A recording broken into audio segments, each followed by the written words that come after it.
Durante séculos, a Europa se orgulhou de sua filosofia, sua música, sua ciência. Mozart em Viena, Goethe em Weimar, Einstein em Berlim.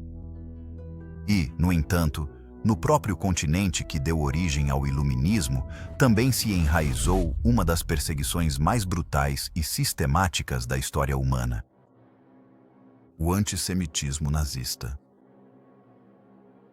Por que os nazistas odiavam os judeus? A resposta pode parecer óbvia. Ideologia racista, propaganda, uma guerra que precisava de bodes expiatórios. Mas a verdade é muito mais perturbadora. O ódio nazista não surgiu do nada em 1933, nem se limitava aos discursos de Adolf Hitler. Foi o culminar de uma história muito mais antiga, tecida ao longo de séculos de preconceito religioso, mitos econômicos, teorias raciais e humilhação nacional. O Terceiro Reich não inventou o antissemitismo. Ele o herdou. Apoiou-se em sermões medievais que acusavam os judeus de matar Cristo. Alimentava-se das calúnias espalhadas durante a Peste Negra, dos pogroms da Rússia czarista e de panfletos conspiratórios como os Protocolos dos Sábios de Sião, uma falsificação que alegava expor uma conspiração global. E isso acirrou esse ódio no século XX, marcado pela humilhação da Alemanha após a Primeira Guerra Mundial. Paradoxo. Foi cruel. Embora muitos judeus tivessem atuado como médicos, soldados, artistas e vizinhos na Alemanha, eles foram rotulados como inimigos internos. Não pelo que eles realmente fizeram, mas pelo que supostamente representavam. Não por causa de ações reais, mas por causa de mitos antigos repetidos tantas vezes que se cristalizaram e se tornaram verdade. Este documentário não tem como objetivo recorrer a clichês fáceis, mas sim para rastrear cuidadosamente como surgiu esse ódio devastador. Desde a Roma Antiga até a Noite dos Cristais, veremos como as raízes do preconceito se entrelaçaram com as crises da Europa e como Hitler e seus seguidores aprenderam a distorcer esses medos em política de Estado. Ao longo do caminho, exploraremos vastas paisagens de impérios e guerras, mas também momentos humanos. Um médico vienense que tratou a mãe de Hitler. Uma criança alemã comemorando o aniversário com uma suástica no bolo. Uma carta escrita de um gueto antes de ser destruído. Porque a história do antissemitismo nazista não pode ser compreendida apenas em números. Ela exige vozes, rostos, silêncios. O ódio dos nazistas aos judeus era como um rio de fogo, fluindo através dos séculos, reunindo todo o preconceito, todo o mito, toda a derrota. Mas onde esse rio realmente começou? Na Bíblia, em Roma, na Idade Média? Para responder, precisamos voltar 2000 anos, ao momento em que um império de águias e legiões esmagou um pequeno povo na Judéia. No ano 70 d.C., as legiões de Tito marcharam sobre Jerusalém.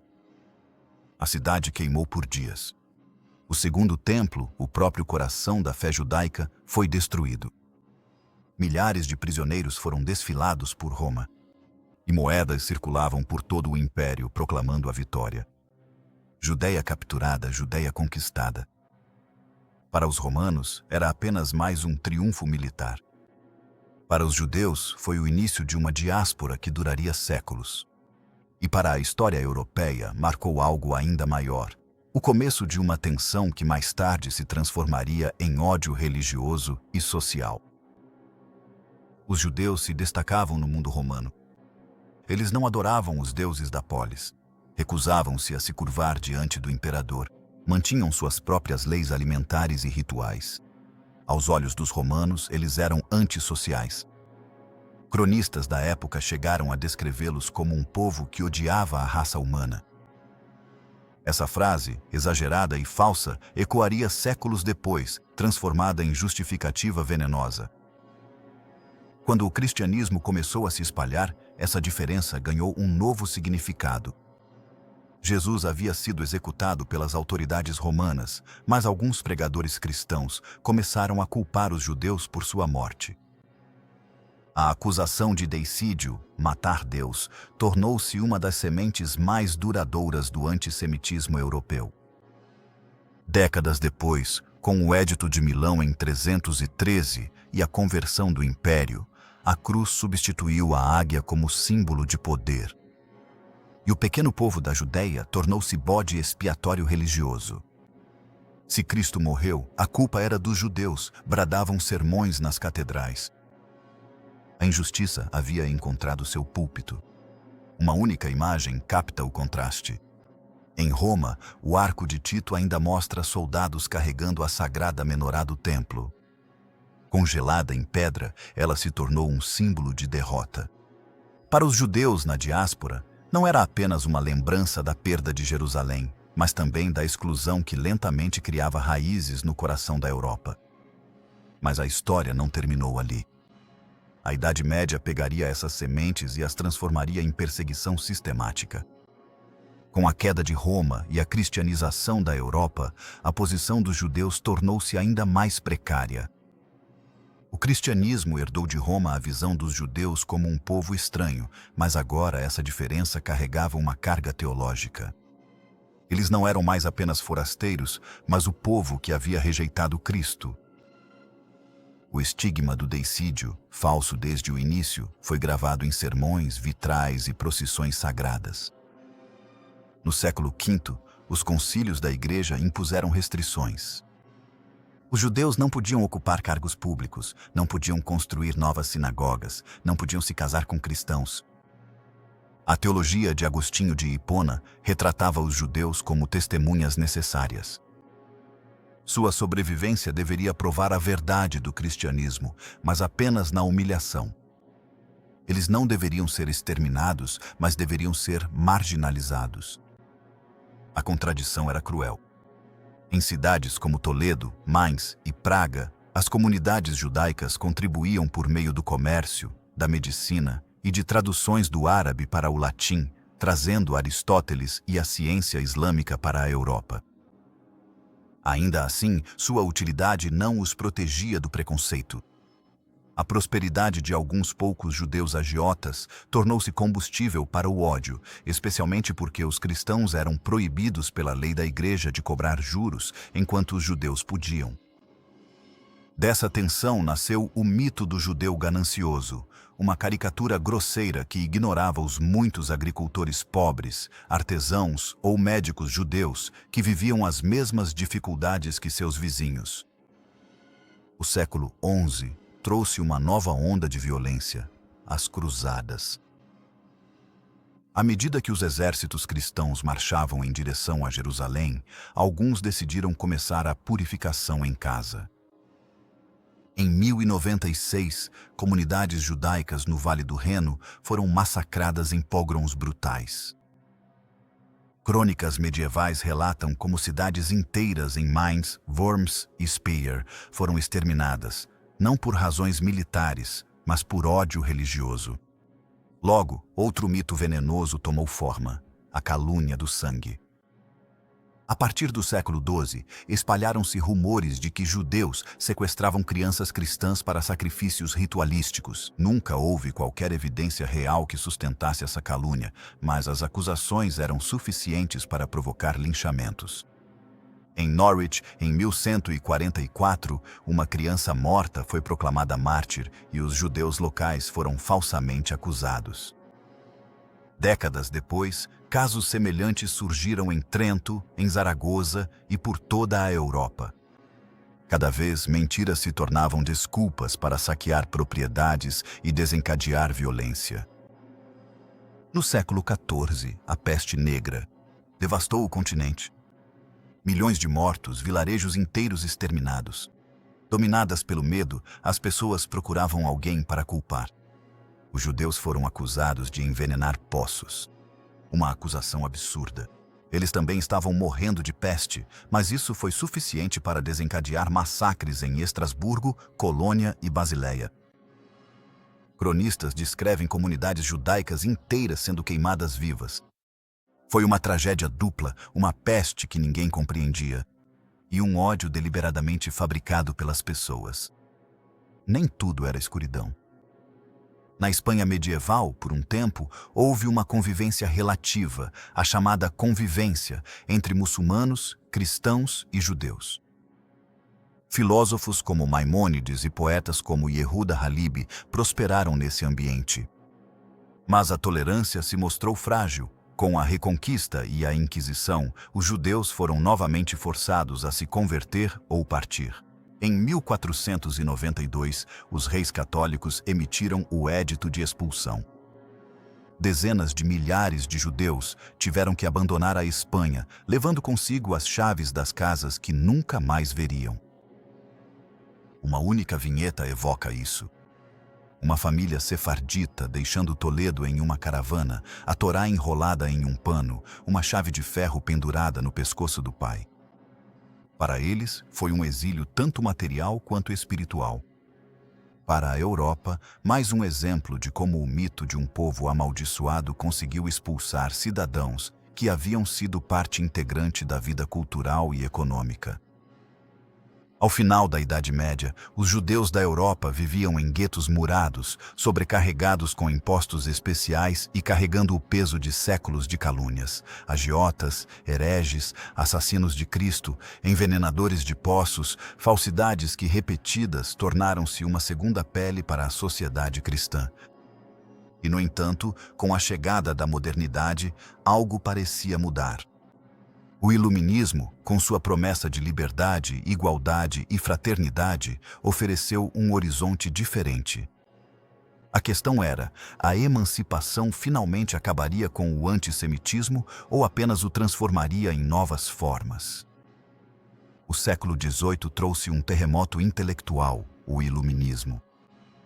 Filósofos como Voltaire, Rousseau e Montesquieu proclamaram direitos universais, igualdade perante a lei e a razão acima da superstição. Nesse novo clima, a exclusão dos judeus parecia um resquício do passado. A Revolução Francesa de 1789 confirmou isso. Pela primeira vez, em 1791, os judeus receberam a emancipação. Eles podiam se tornar cidadãos plenos, com direito a voto, a exercer profissões e a participar da vida da nação. Um jovem judeu da Alsácia escreveu em seu diário: "Hoje deixamos de ser párias. Somos franceses." A emancipação se espalhou lentamente para outros lugares, para os Países Baixos, para partes da Alemanha, para o Império Austro-Húngaro. Os judeus ingressaram nas universidades, na política e na vida cultural. Em Berlim, Moses Mendelssohn defendeu a harmonia entre a fé judaica e a modernidade.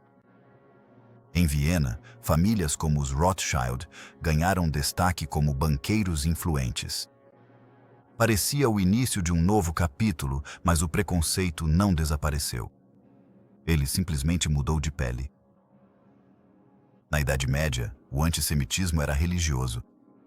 No século XIX, ele assumiu um rosto secular e racial. Muitos liberais aceitavam a emancipação em princípio, mas exigiam que os judeus se assimilassem, abandonassem suas tradições e se misturassem à maioria. Aqueles que prosperavam economicamente eram vistos com desconfiança, muito visíveis, muito poderosos. Na França, o antissemitismo explodiu no caso Dreyfus. Em 1894, um oficial judeu do exército francês, o capitão Alfred Dreyfus, foi acusado de traição. O caso estava repleto de provas forjadas e preconceito. Jornais clamavam: "Morte aos judeus." Anos depois, sua inocência foi provada, mas o escândalo já havia dividido a nação. A lição amarga. Mesmo na República da Igualdade, o antissemitismo podia envenenar as próprias instituições da justiça. Na Alemanha, a unificação de 1871 e a ascensão do nacionalismo criaram outro terreno fértil. Falava-se de um Volksgeist, um espírito nacional alemão. Que lugar os judeus tinham nessa definição? Intelectuais racistas responderam: nenhum, no final do século XIX. O antissemitismo alemão já não se concentrava mais na religião. Era uma questão de sangue. Os judeus eram retratados como uma raça estrangeira, impossível de assimilar. Escritores como Houston Stewart Chamberlain difundiram a ideia de uma luta eterna entre as raças ariana e semita. Pseudociência baseada em medições de crânios e teorias absurdas, mas impressa em livros amplamente lidos. Uma frase ecoava repetidas vezes: o judeu é o inimigo interno. Enquanto isso, os judeus alemães tentavam pertencer. Milhares lutaram na Guerra Franco-Prussiana de 1870, orgulhosos de vestir o uniforme alemão. Famílias cultivavam a música, a filosofia e o comércio. Ainda assim, o mito do inimigo se fortalecia em panfletos e discursos políticos. Uma vinheta captura essa contradição. Heinrich Heine, um poeta judeu-alemão do século XIX, converteu-se ao cristianismo para poder ter sucesso na literatura. Ele chamou o batismo de seu bilhete de admissão à sociedade europeia. E ainda assim, não importava o que fizesse, ele sempre era rotulado como judeu.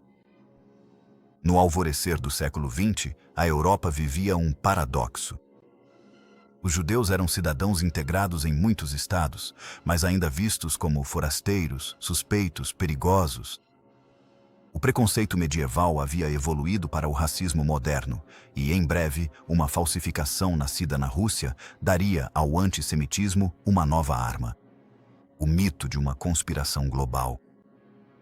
No início do século XX, a Europa já estava saturada de teorias raciais, nacionalismos agressivos e preconceitos religiosos seculares. Tudo o que faltava era uma faísca para unir esses medos em uma única conspiração. Essa faísca veio na forma de um panfleto, Os Protocolos dos Sábios de Sião. Ele apareceu pela primeira vez na Rússia por volta de 1903. Alegava revelar atas secretas de uma reunião de líderes judeus tramando dominar o mundo, controlando bancos, manipulando a imprensa, provocando revoluções. A história parecia um romance barato, e era exatamente isso, uma farsa. Investigações posteriores provaram que a maior parte do texto havia sido plagiada de uma sátira política francesa do século XIX que nada tinha a ver com os judeus. Era propaganda, uma fraude deliberada, e mesmo assim, em uma sociedade já mergulhada em crise e antissemitismo, muitos acreditaram. A polícia czarista o divulgou para redirecionar a raiva popular para um bode expiatório. Após a Revolução de 1905, à medida que os movimentos revolucionários ganhavam força, movimentos dos quais alguns judeus participavam, assim como pessoas de todos os grupos, o mito de uma conspiração judaica tornou-se uma arma política. Quando os bolcheviques tomaram o poder em 1917, a propaganda antissemita apresentou isso como prova de que os judeus estavam orquestrando uma revolução mundial. Na realidade, a maioria dos judeus russos era vítima de pogroms, fome e guerra, não mentores de esquemas globais. Mas a ficção era mais fácil de acreditar do que os fatos. Os protocolos logo cruzaram fronteiras. Eles chegaram à Alemanha após a Primeira Guerra Mundial, traduzidos em 1919. Em uma sociedade derrotada e humilhada, cambaleando com o Tratado de Versalhes e esmagada pela inflação, o texto foi recebido como uma revelação. Agora sabemos por que perdemos, diziam alguns. Os judeus estavam por trás disso, falso, mas convincente para aqueles desesperados por um culpado. Mesmo além da Europa, o panfleto se espalhou. Nos Estados Unidos, o magnata do setor automobilístico, Henry Ford, financiou sua publicação em seu jornal, The Dearborn Independent. Durante anos, milhões de cópias circularam sob o título O Judeu Internacional. Seu eco tornou-se global. Uma única vinheta captura seu perigo. Em 1920, um jovem austríaco desempregado em Munique chamado Adolf Hitler leu os protocolos. Mais tarde, em Mein Kampf, ele os citou como prova de um suposto plano judaico. Para ele, essa calúnia confirmava todos os seus preconceitos. A mentira funcionou, porque reunia todos os medos da época: Modernidade, capitalismo, socialismo, cosmopolitismo. Tudo podia ser atribuído a um único inimigo oculto. Os protocolos ofereciam um mapa falso, mas sedutor. O caos tinha culpados, e eles eram os judeus. Décadas depois, historiadores e tribunais provariam, sem sombra de dúvida, que os protocolos eram uma falsificação, e mesmo assim, seu legado perdurou. Os nazistas os transformaram em manuais de propaganda, exibidos em exposições, ensinados nas escolas. A mentira tornou-se verdade oficial. O mito de uma conspiração mundial não foi uma invenção isolada, foi a cristalização de séculos de preconceito e na Alemanha do pós-guerra, humilhada pela derrota em 1918, esse mito encontrou terreno fértil. Porque a guerra perdida deixou cicatrizes profundas, e entre essas cicatrizes, nacionalistas criaram uma nova ferida, a ideia de que a Alemanha havia sido traída internamente. Em agosto de 1914, milhões de alemães comemoraram nas ruas. A Primeira Guerra Mundial havia começado, e eles acreditavam que seria curta e gloriosa. Nessa onda de patriotismo, dezenas de milhares de judeus alemães se alistaram. Eles queriam provar sua lealdade, defender o Reich, compartilhar o destino da nação por 4 anos.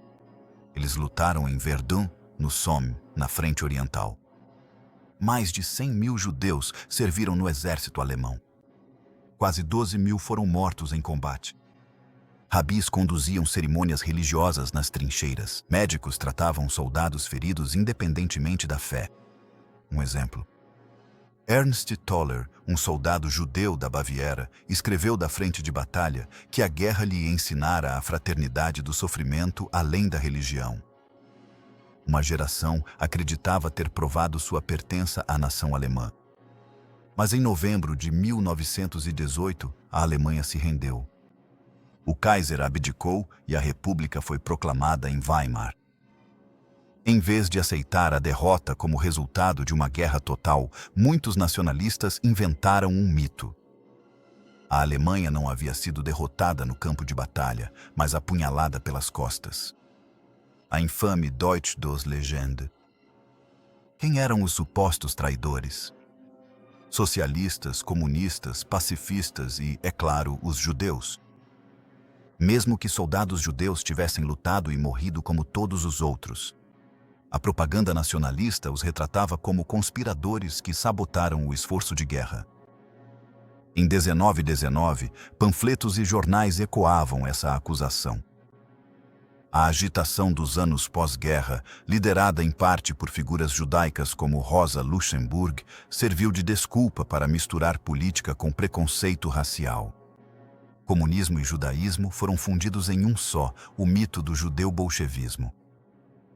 O colapso econômico piorou ainda mais a situação.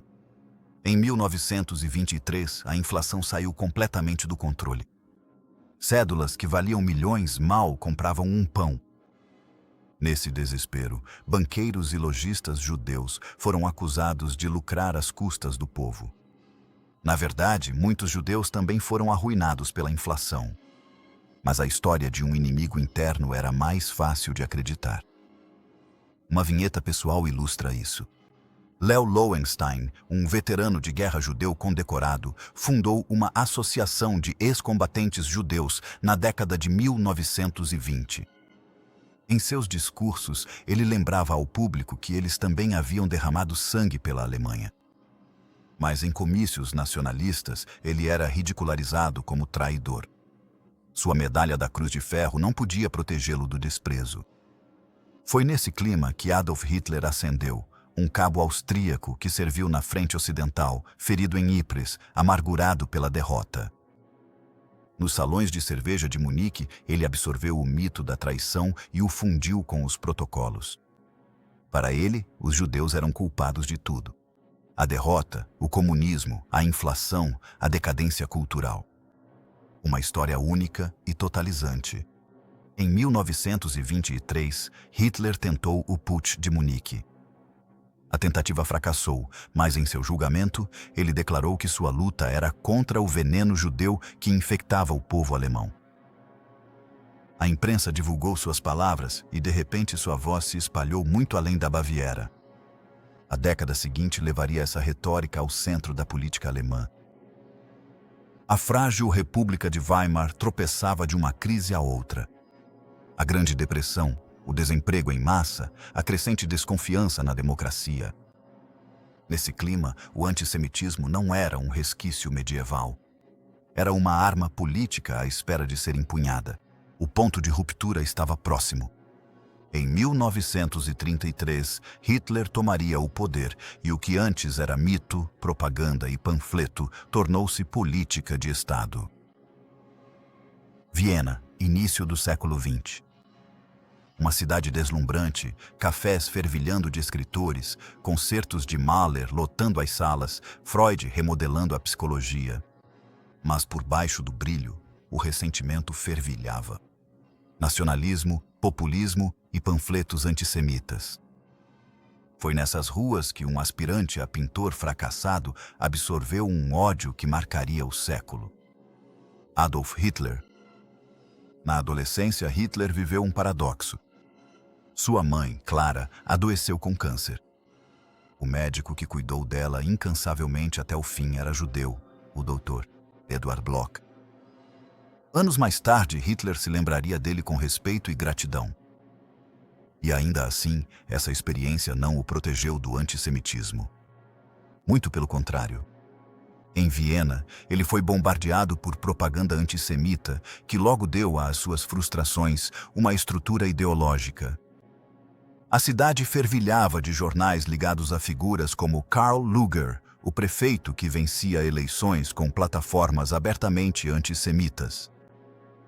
Lueger falava em defender os cristãos dos judeus, que, segundo ele, controlavam o comércio e a cultura. Era um populismo criado para explorar o ressentimento. Hitler ouvia atentamente. Anos de pobreza se seguiram. Vivendo em albergues, vendendo cartões postais pintados, Hitler via judeus ativos na vida cultural e econômica de Viena.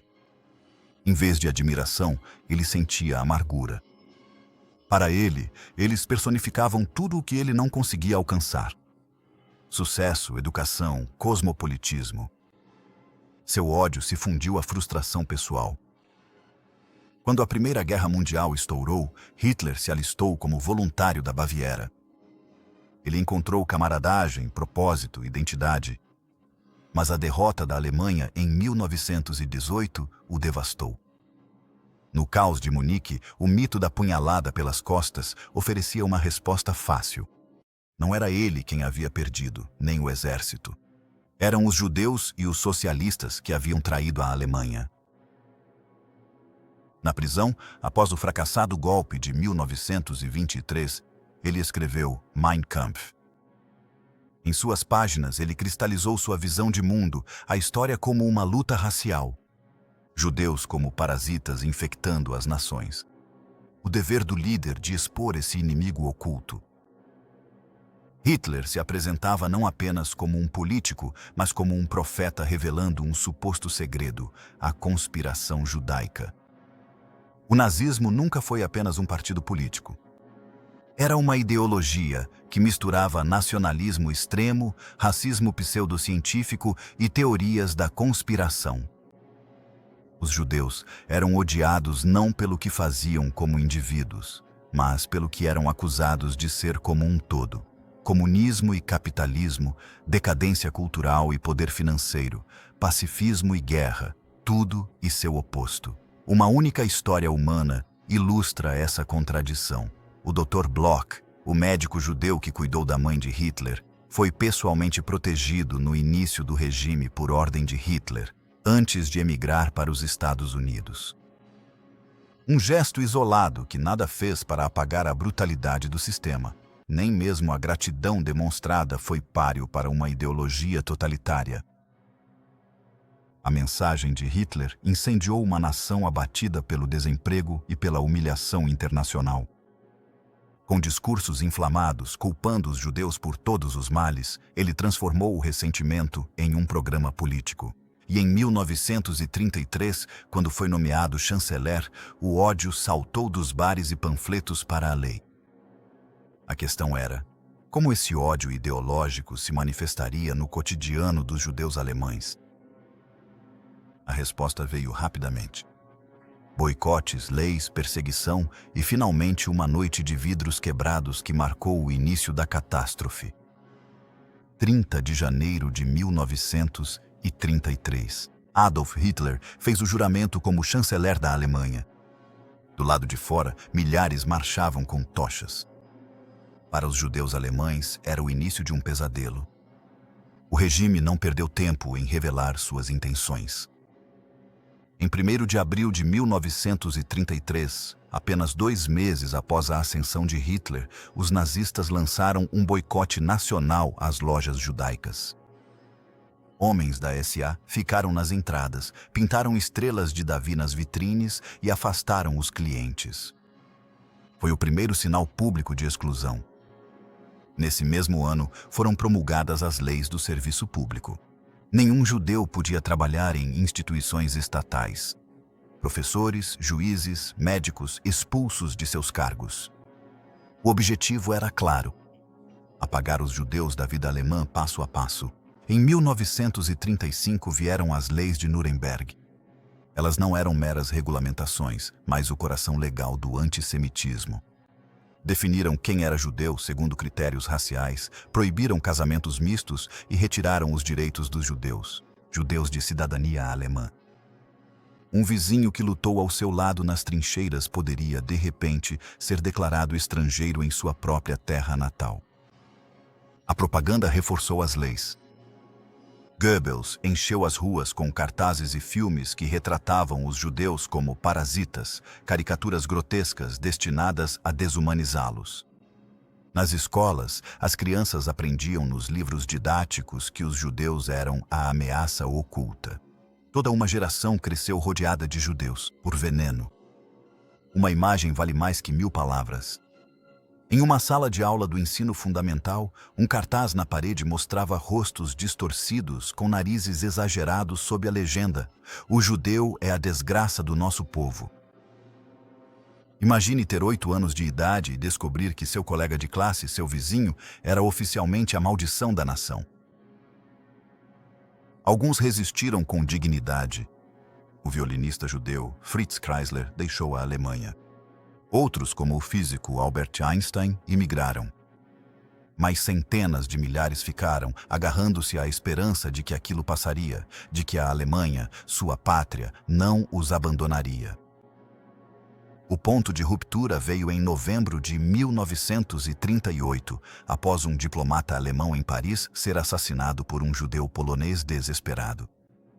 A propaganda nazista aproveitou isso como pretexto.